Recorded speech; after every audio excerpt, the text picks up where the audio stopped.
Bonjour à toutes et à tous et bienvenue dans cette nouvelle vidéo du dispositif Etuzen.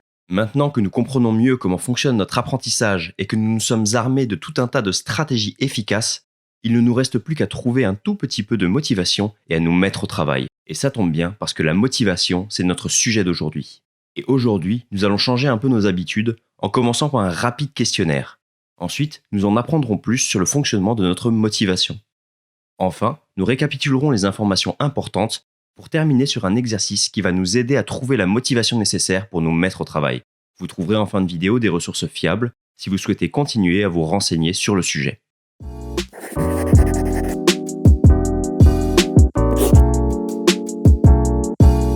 Nous allons débuter avec un questionnaire que nous vous invitons à remplir. Dans l'idéal, prenez un stylo et un papier et notez vos réponses pour chacun des items. Nous y reviendrons par la suite et il sera intéressant que vous ayez accès à vos résultats. Il est important que vous vous concentriez sur une matière en particulier lorsque vous répondez au questionnaire. Il n'y a pas de bonne ou de mauvaise réponse. Vous êtes prêts ? Nous allons vous présenter 12 affirmations les unes après les autres. Pour chacune de ces affirmations, notez sur votre feuille votre degré d'accord de « pas du tout vrai pour moi » à « très vrai pour moi ». Je vous invite à mettre pause entre les différentes affirmations afin de prendre le temps de répondre.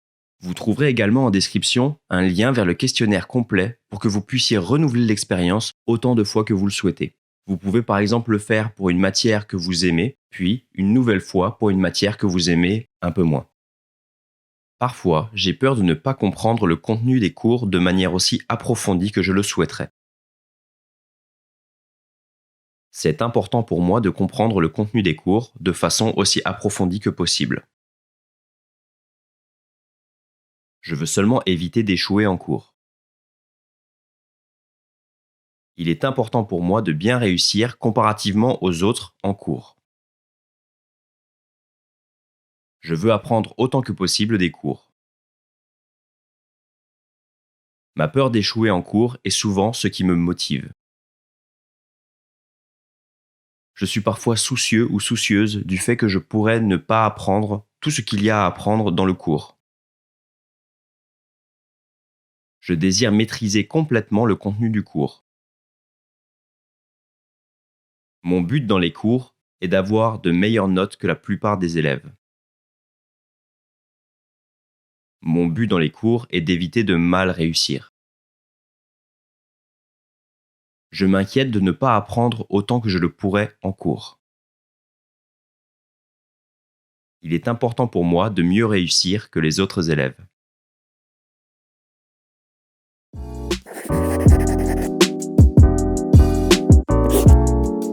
Avec les stratégies cognitives et métacognitives, la motivation fait partie des facteurs indispensables à prendre en compte lors de notre apprentissage. De notre motivation dépendent les efforts que nous allons pouvoir fournir dans nos études. Notre motivation doit être questionnée pour organiser au mieux notre activité. Il existe deux formes de motivation. La première forme est liée à l'activité et à son attrait. Un étudiant aime la philosophie et aime passer du temps à découvrir de nouveaux philosophes. Ainsi, il est motivé à étudier la philosophie uniquement pour elle-même, parce qu'il aime cette discipline. C'est ce que l'on appelle la motivation intrinsèque. La deuxième forme de motivation est liée à la récompense, ou, à l'inverse, à la punition suite à l'activité. Un étudiant n'aime pas la philosophie, mais il suit ses enseignements car il sait que ses parents tiennent à ce qu'il suive des enseignements de philosophie, et il veut que ses parents soient fiers de lui. Dans ce cas-ci, il s'agit de ce que l'on appelle la motivation extrinsèque. Je suis une grande passionnée d'études et de psycho pour le coup. Et vraiment, au moins pendant mes 2 premières années de licence, tout ce que je faisais, tout ce que j'apprenais, c'était parce que j'avais envie de l'apprendre. Ce qui fait que j'ai pu décider intentionnellement, que je sais pas, on nous a demandé une fois d'apprendre une liste d'auteurs, j'ai décidé de pas le faire parce que ça représentait pas quelque chose qui allait m'enrichir.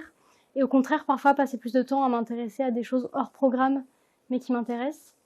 Et le problème, c'est que depuis la L3, là, il y a la pression de la sélection master qui m'empêche un peu de rester sur cette motivation purement d'apprendre par le plaisir, parce qu'en fait, on sait qu'à la fin, il y a un master dans lequel il faut entrer. Et oui, c'est difficile sur le plan de la motivation, ça. Plus nous serons motivés, plus nous utiliserons des stratégies pertinentes et plus nous contrôlerons notre activité.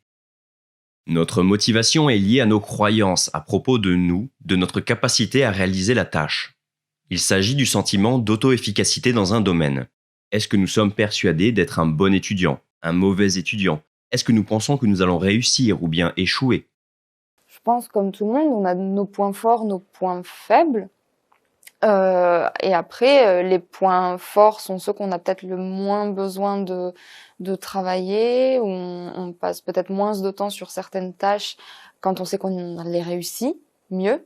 Par contre, c'est sûr qu'il y a des choses que j'arrive moins bien à intégrer, des matières dans lesquelles je réussis moins bien, qui me prennent plus de temps. C'est sur celles-là en fait que je m'attarde du coup le plus.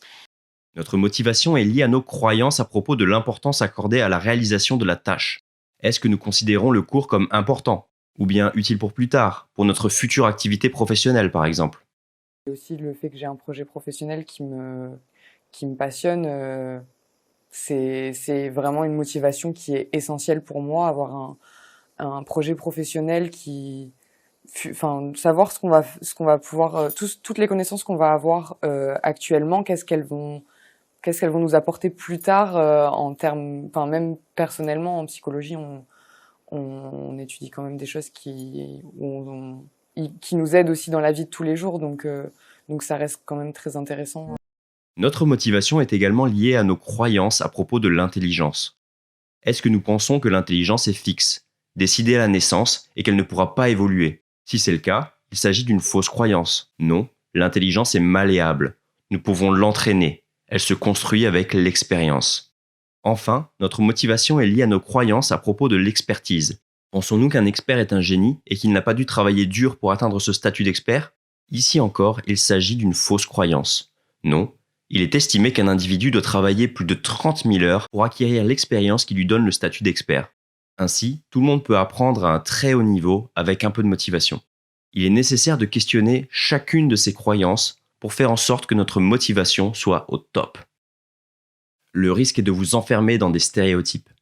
Plusieurs études ont montré que les croyances que nous avons sur nous-mêmes peuvent influencer nos performances de manière totalement inconsciente. Par exemple, les filles réussissent aussi bien que les garçons une tâche dite de dessin, alors que leur performance chute drastiquement si on leur présente cette même tâche comme une tâche de géométrie. Ce résultat permet d'illustrer l'effet du stéréotype, selon lequel les filles sont moins bonnes en maths que les garçons. L'effet des stéréotypes se retrouve aussi bien sur les stéréotypes positifs que négatifs. Prendre en compte ces biais involontaires peut permettre d'y faire face plus efficacement et de ne pas tomber dans le piège des croyances. Tout ce qui est cliché, stéréotype de genre par rapport au travail, je le prends pas du tout en compte et ça m'atteint absolument pas. En plus, on voit beaucoup d'articles qui disent que tout ça, ça n'existe pas vraiment, quoi. Donc ça m'atteint pas du tout. Et en plus de ça, j'adore les statistiques, notamment. Donc du coup, c'est une matière dans laquelle je réussis plutôt bien. Donc j'ai pas trop de soucis à ce niveau-là. Lorsque nous effectuons une tâche, nous pouvons avoir des buts de différentes natures. Nous en distinguons généralement 4. Le but orienté vers la maîtrise du sujet, qui entraînera l'utilisation de stratégies d'apprentissage profondes. Le but orienté par la peur de ne pas tout maîtriser, qui entraînera l'utilisation de stratégies profondes, mais avec un sentiment négatif de désorganisation fréquent. Le but orienté vers la recherche de performance, qui entraînera l'utilisation de stratégies plutôt superficielles et la comparaison avec les performances des autres. Le but orienté vers l'évitement de la performance et de l'échec, lié à une motivation intrinsèque faible. Attention, aucun de ces buts n'est mauvais en soi. Par contre, à l'université, le premier but, qui s'intéresse à la maîtrise d'un sujet, est souvent associé à l'utilisation de stratégies d'apprentissage performantes. Revenons au questionnaire que nous avons rempli tout au début. Afin de connaître vos buts principaux, faites les calculs suivants. Additionnez l'item 2, l'item 5 et l'item 8. Vous obtenez ainsi votre score pour le but de maîtrise. Additionnez l'item 1, l'item 7 et l'item 11. Vous obtenez ainsi votre score pour le but lié à la peur de ne pas tout maîtriser. Additionnez l'item 4, l'item 9 et l'item 12. Vous obtenez ainsi votre score pour le but de la recherche de performance et le désir de faire mieux que les autres. Enfin, additionnez l'item 3, l'item 6 et l'item 10. Vous obtenez ainsi votre score pour le but lié à la peur d'échouer et de faire moins bien que les autres. N'hésitez pas à mettre la vidéo en pause afin de calculer les scores à votre rythme. Le score le plus important est celui de votre but principal, pour la matière à laquelle vous avez pensé lorsque vous répondiez au questionnaire. Les buts ne sont pas nécessairement les mêmes d'une matière à l'autre, et vous pouvez également avoir des scores élevés sur plusieurs buts. Le type de but principal influence les stratégies qui seront mises en place ainsi que l'attention et les efforts consentis lors de l'apprentissage. L'explication que nous donnons à nos réussites et à nos échecs est liée à la motivation future lorsque nous nous engageons dans cette même tâche. Généralement, le fait de questionner les causes des réussites et des échecs permet de prendre conscience de notre capacité de progression. Par exemple, il est plus efficace, pour continuer à être investi dans l'apprentissage, d'expliquer les réussites et les échecs par une cause qui est dite contrôlable. Par exemple, les efforts que nous avons fournis, plutôt que par une cause non contrôlable. Je n'ai pas eu de chance. Quoi que je fasse, je n'y comprendrai jamais rien, etc.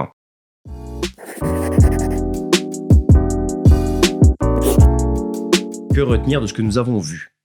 Il est primordial lors de l'apprentissage d'interroger nos motivations, nos croyances, nos buts d'accomplissement, ainsi que les causes de nos réussites et de nos échecs. Chaque étape est importante et peut influencer positivement ou négativement nos apprentissages. Il n'y a pas de recette miracle pour autant. Questionner ces dimensions sera bénéfique à nos apprentissages, mais ça ne fera pas tout. L'apprentissage nécessite et nécessitera toujours du temps et des efforts. Maintenant, c'est à vous de jouer.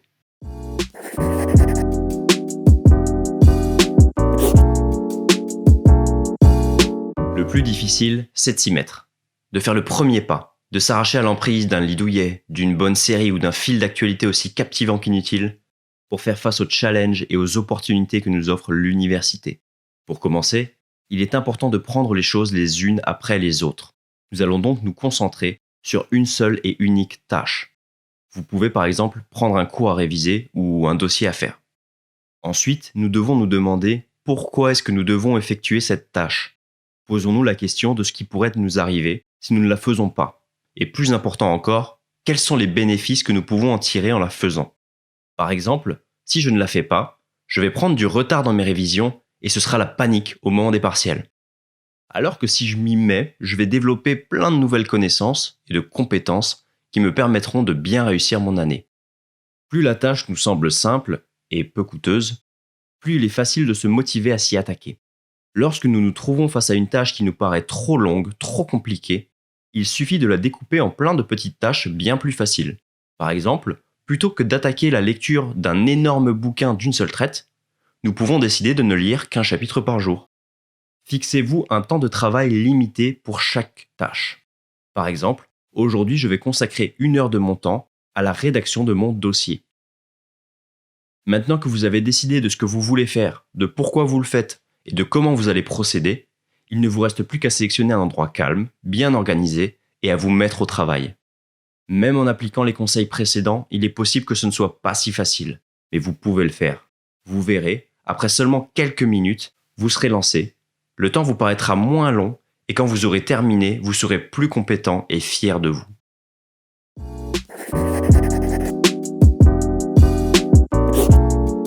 Pour aller plus loin, nous vous proposons les vidéos suivantes.